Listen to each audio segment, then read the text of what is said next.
Hello my dear students, magnetic effect of current की एक video just 2 और 3 days back मैंने पब्लिश किया, रिलीज की है।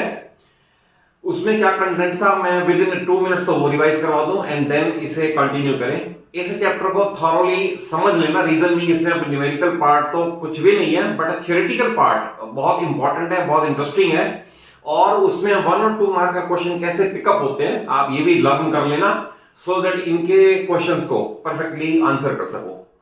देखिए, जो फर्स्ट वीडियो उसकी शॉर्ट में बता दूं, उसमें आपको इंट्रोडक्शन में दिया है कि इस चैप्टर में तो आप पढ़ रहे हो magnetic effect of current, but 2 current के इफेक्ट और हैं जो आप पहले पढ़ चुके हो मैग्नेटिक के अलावा, other than magnetic, chemical effect of current and heating effect of current. इसकी थोड़ी सी डिटेल मैंने प्रीवियस वीडियो में दी है।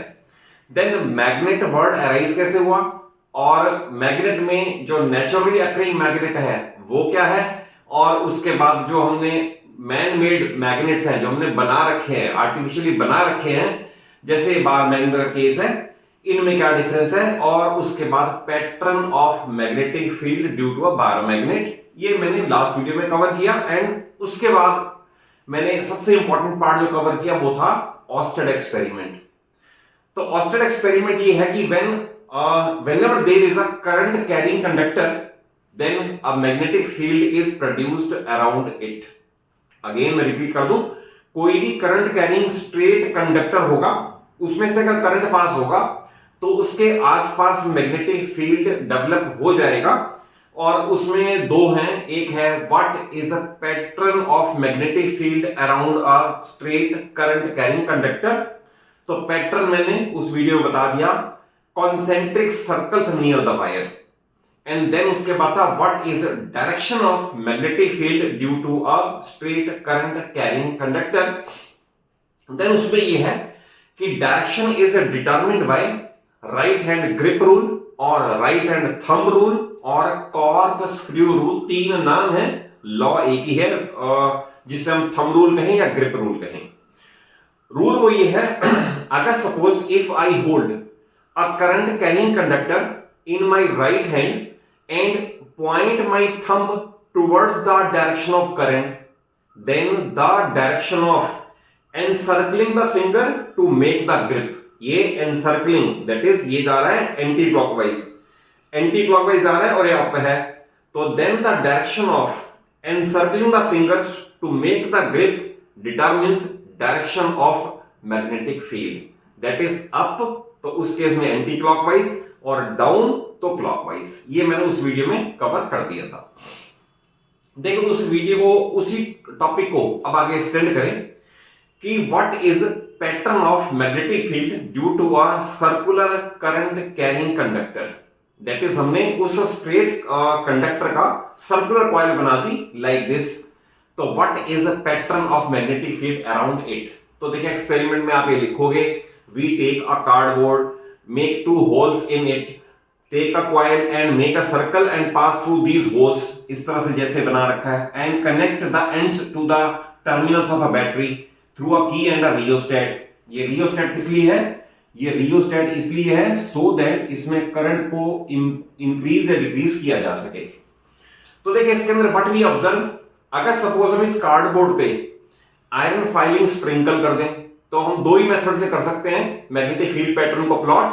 वो मैंने पिछली वीडियो में बता दिया, either bye iron filing method. उसमें क्या करना है, आपने कार्डबोर्ड पे आयरन फाइलिंग को स्प्रिंकल कर देना है, बोर्ड को जेंटली टैप करना है और आयरन फाइलिंग्स अपने आप को अरेंज कर लेंगे एज कॉन्सेंट्रिक सर्कल्स।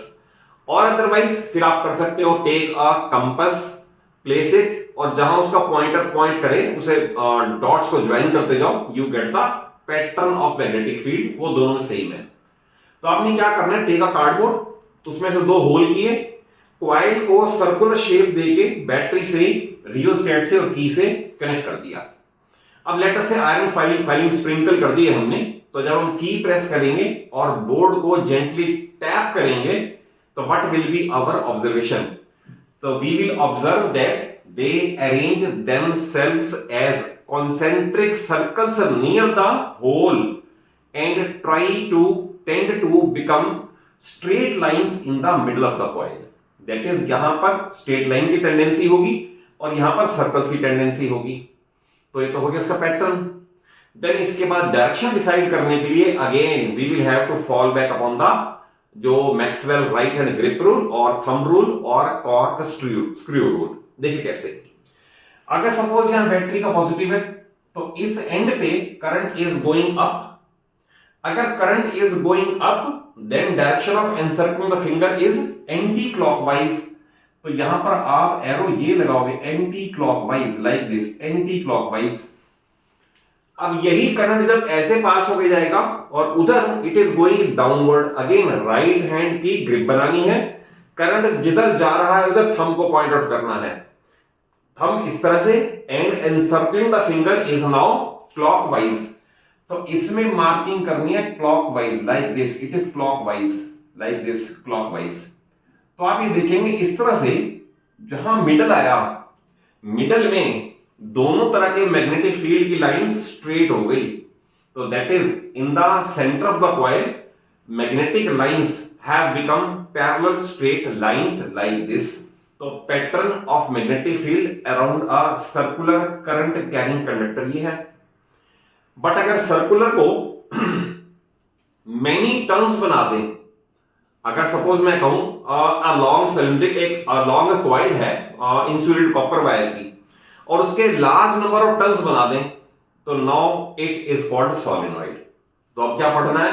अब पढ़ना है व्हाट इज मैग्नेटिक फील्ड या pattern of magnetic field around a solenoid और a circular coil having large number of turns. तो इसका क्या होगा, देखिए इसके लिए क्या करना है, हमने एक सिलेंड्रिकल शेप में कॉइल ले ली इंसुलेटेड कॉपर वायर की, देन उसे थ्रू बैटरी एंड की कनेक्ट कर दिया। ऑन प्रेसिंग द की, अब इसमें जैसा एक सर्कल में बिहेवियर था, अब ऐसा मेनी सर्कल्स में बिहेवियर होगा। तो दैट इज जो पैरेलल स्ट्रेट लाइन छोटी सी थी, मैग्नेटिक फील्ड लाइन पैरेलल थी, जो छोटी सी लाइन थी, ये इस तरह से बड़ी हो जाएंगी, because they are being added up, सारे एड अप हो जाएंगे। और जब एड अप हो जाएंगे तो मैग्नेटिक फील्ड ऐसा हो जाएगा। तो then we say it behaves as a bar magnet. ये कैसा है? Bar magnet. तो देन बार मैग्नेट का पैटर्न ऑफ मैग्नेटिक फील्ड क्या है? लाइंस यानी magnetic lines of force starting from north and ending at south. Obvious है, ये वाला है। तो ये सोलेनॉइड, करंट कैरिंग सोलेनॉइड में ये हो गया pattern of magnetic field due to a current carrying solenoid. But इसके अंदर प्रॉब्लम यह है कि नॉर्थ किधर मार्क करें और साउथ किधर मार्क करें। तो it is given by clock rule. मैं यहां लिख देता हूं, it is given by clock rule according to which. अब क्लॉक रूल क्या है, आप इसे इधर से देखें या उधर से देखें। क्लॉक रूल ये है, अगर करंट कैरिंग सोलेनॉइड है तो किसी भी फेस पे, आप इधर से देखें या उधर से देखें, किसी भी फेस पे अगर करंट एंटी क्लॉकवाइज जा रहा है, यानी मुझे ऐसा नजर आ रहा है कि current is going in the anticlockwise direction, तो then that face behaves as north pole. और याद रखने का ये तरीका है, आप एन लिख लो, एन के एंड पॉइंट पे एरो लगा दो, बाहर एक सर्कल लगा दो, जिधर एन के एरो पॉइंट आउट करते हैं उधर ही सर्कल के एरो पॉइंट आउट कर ले। तो आप देखें सर्कल के क्या पॉइंट कर रहे हैं? Anti clockwise, anti clockwise, anti clockwise. और अंदर मैंने क्या लिखा है? अंदर लिखा है नॉर्थ। तो इट मींस जिधर से एंटी क्लॉकवाइज होगा, लेटर से इधर से एंटी क्लॉकवाइज है, तो ये एंड नॉर्थ की तरह बिहेव करेगा। और उधर से तो ऑब्वियस है, अगर मान लो मैं इधर से कहूंगा एंटी क्लॉकवाइज, आप उधर खड़े हो जाओ, इट विल बिकम क्लॉकवाइज। तो दैट इज वो एंड साउथ बिहेव करेगा। और इसे कई बुक्स में ऐसा भी लिखा होता है, आप एस लिख दो, एस के एंड पॉइंट पे एरो लगा दो, फिर एक सर्कल लगा दो, तो जिधर इसके एंड पॉइंट है उधर इसके एंड पॉइंट कर दो। तो आप देखो इधर क्या करंट है? क्लॉकवाइज, अंदर क्या है? साउथ। तो that is anti clockwise north, ये याद कर लो, या क्लॉकवाइज है तो साउथ बिहेव करेगा, तो ये याद कर लो। तो इसे बोलते हैं clock rule for determining the polarity at any and in a current carrying solenoid. तो ये सोलेनॉइड का पूरा पार्ट हुआ। इसके बाद है इसका मैग्नेटिक फील्ड किन फैक्टर्स पे डिपेंड करेगा, ये क्वेश्चन बहुत इंपॉर्टेंट है। तो magnetic field produced due to a solenoid depends upon number 1 number of turns in the coil. Larger the number of turns, greater is the magnetic field strength. That is आप 20 से 30 कर दोगे, number of turns increase हो जाएंगी, तो उस case में magnetic field strength increase हो जाएगी। Next है, it depends upon the magnitude of current through the solenoid. अगर सपोज पहले आपने 1 एम्पियर का करंट पास किया और आप करंट अब कर दो 2 एम्पियर का पास, जब करंट आपने डबल कर दिया तो मैग्नेटिक फील्ड स्ट्रेंथ भी डबल हो जाएगी। और थर्ड है, nature of core material placed in the solenoid, ये बड़ा इंपॉर्टेंट है, यही आगे लीड करेगा इलेक्ट्रोमैग्नेट को।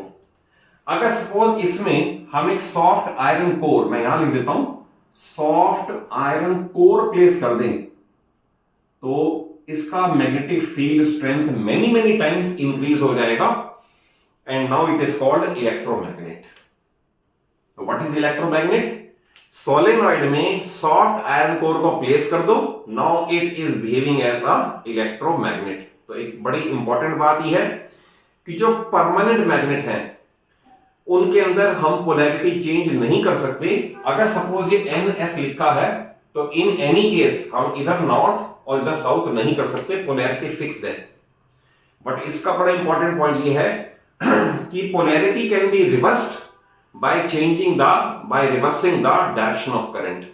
आपने बैटरी का इधर पॉजिटिव इधर नेगेटिव रखा, लेट अस से ये नॉर्थ ये साउथ था, आप बैटरी के टर्मिनल्स को इंटरचेंज कर दो, direction of flow of current interchange हो जाएगी, इनके पोल्स भी इंटरचेंज हो जाएंगे, और जो परमानेंट मैग्नेट है उसकी मैग्नेटिक फील्ड स्ट्रेंथ बड़ी वीक होती है एज कंपेयर टू इलेक्ट्रोमैग्नेट।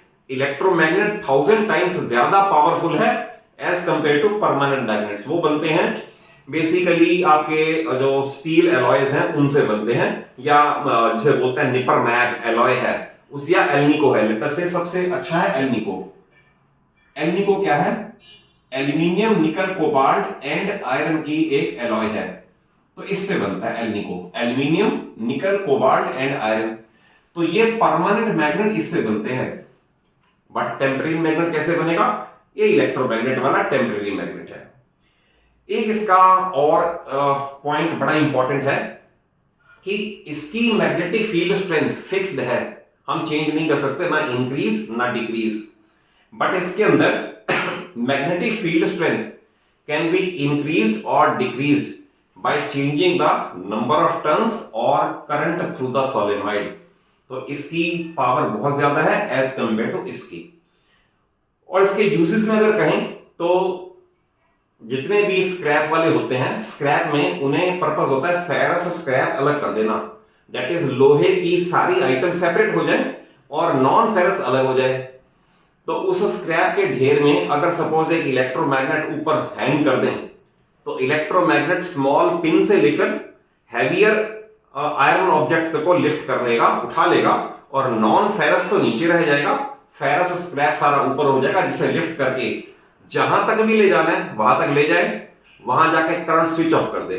जैसे करंट स्विच ऑफ करोगे it is no more behaving as a magnet, they all will fall down. यानी फर्नेस तक पहुंचाने के लिए, लोहे की भट्टी तक पहुंचाने के लिए, फर्नेस तक पहुंचाने के लिए वी यूज इलेक्ट्रोमैग्नेट।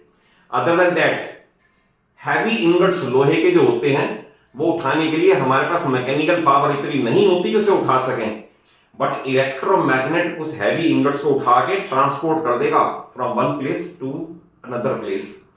एक बड़ा और इंपॉर्टेंट पॉइंट है कि अगर वाउंड्स में, बॉडी के वाउंड्स में या आईज में स्मॉल आयरन स्प्लिंटर्स गिर जाएं, लेटर से आंख में छोटा सा कोई लोहे का एक जो फाउंड्री में काम करते हैं, इट इज पॉसिबल कि उनकी आईज में कोई ऐसा फाइन पार्टिकल ऑफ आयरन चला जाए, तो fine particle of iron either in wounds और in eyes is removed by using electromagnet. इसकी इतनी ज्यादा पावर होती है कि उसे आयरन के आर्टिकल को, आयरन के पीस को, आयरन के उस फाइन पार्टिकल को खींच लेगा बाहर उसको। तो these are strength of electromagnets. तो ये यूजेस बता दिया, इलेक्ट्रोमैग्नेट का बता दिया। तो मैं आपको बता दूं, अभी तक 2 वीडियोस बनाई, दोनों वीडियोस में आपको जो कवर किया मैंने पहले आपको बता दिया लास्ट वीडियो में क्या था। इसमें pattern of magnetic field due to a circular current carrying conductor, then pattern of magnetic field due to a solenoid, then electromagnet, then electromagnet की कैरेक्टरिस्टिक्स या उसके डिफरेंसेस विद परमानेंट मैग्नेट, और last में मैंने बता दिया आपको यूजेस ऑफ इलेक्ट्रोमैग्नेट्स। और आप जितना मैंने डिक्टेट किया सबसे अच्छा यही है कि आप वीडियोस को पॉज करके इनके नोट्स बना लें और नोट्स बना के देन लर्न करें। और स्टिल अगर कोई डाउट अराइज होता है तो कमेंट बॉक्स में जाके जरूर मेरे से पूछ लें। मैं स्लोली इस चैप्टर को लास्ट का जो पार्ट मोटर है वहां तक कवर करूंगा, बट इंपेरेटिव जरूरी ये है कि all the things are connected. आप सेकंड, थर्ड, फोर्थ वीडियो देखे फर्स्ट वीडियो देखे बिना आप कनेक्ट नहीं कर पाओगे। जैसे मैथमेटिक्स में अगर सपोज आपने एक चैप्टर नहीं किया और उससे कनेक्टेड सेकंड चैप्टर है तो फिर आप चैप्टर को you will feel bore, teacher भी बोर लगेगा और चैप्टर भी बोर लगेगा। तो ऑलवेज रिमेन कनेक्टेड। अगर मैं आपको कह रहा हूं कि आप इसकी फर्स्ट वीडियो वॉच कर लो तो इट इज मस्ट, आप उसे वॉच कर लो। उसके कनेक्शन में ये कंटिन्यूशन में है और इसी के कंटिन्यूशन में फिर next part which will lead up to motor principle, Fleming's left hand rule, Fleming right hand rule, और थोड़ा सा आपको बता दूंगा इंड्यूस करंट के बारे में जो सिलेबस में नहीं है, but with in 5 minute summary बता दूंगा। क्योंकि जब कॉम्पिटेंसी बेस्ड की बात आती है ना तो कॉम्पिटेंसी बेस्ड में हमेशा नॉलेज काम करती है, क्रैमिंग काम नहीं करती। Be clear about it. मैं कभी भी वो काम नहीं करता कि मैं यहां पर क्लिक कर दूं, सामने बोर्ड पे लिखा हुआ आ जाए, मैं उसे ट्रांसलेट करके बता दूं। तो ध्यान रखना, 10th के स्टूडेंट हो, ट्रांसलेशन वाले टीचर से पढ़ने का कोई फायदा नहीं कि आपने लिखा है ट्रांसलेट कर दिया। ट्रांसलेशन नहीं चाहिए, नॉलेज चाहिए। तो नॉलेज के लिए आई ट्राई टू डिलीवर। हो सकता है मेरी इसमें कहीं कुछ कमी रह जाए, but I try to deliver knowledge only, nothing else, nothing else. और अगर वीडियो अच्छी लगे, कॉन्सेप्ट वाइज समझ आया हो तो जरूर एक अच्छा सा लाइक दे देना। अपने सभी फ्रेंड्स को, सभी क्लासमेट्स को वीडियो जरूर शेयर कर लो और चैनल सलूजा क्लासेस को जरूर सब्सक्राइब कर लो, सो दैट पूरी नॉलेज बेस्ड वीडियोस आपको पूरी 9th की, 10th की फिजिक्स, केमिस्ट्री और मैथ्स आपको मेरे चैनल पे अवेलेबल हो जाए। Thank you for watching the video.